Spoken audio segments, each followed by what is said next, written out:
Hi friends అందరికీ. మా పని అయితే స్టార్ట్ అయింది, జరుగుతుంది. ఈరోజు వచ్చేసి బేస్మెంట్ అయితే కడుతురు. అయితే రాయి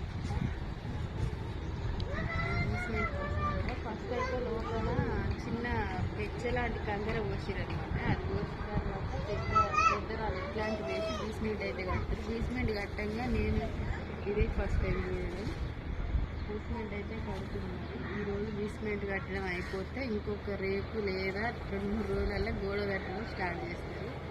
మా పని అయితే మంచిగా తొందరగా ఇల్లు కావాలని అయితే బ్లెస్సింగ్స్ అయితే ఇవ్వండి. మా ముగ్గురు అమ్ముళ్ళు అయితే ఇంట్లో ఆడుకోవాలని బ్లెస్సింగ్స్ ఇవ్వండి. డాడీ అడుగుతుంది. ఏంటి కరివేపాకాయలా? ఇదే ఆట మా ఇంట్లో ఆడుకోవాలి మా అమ్ముళ్ళు కదా.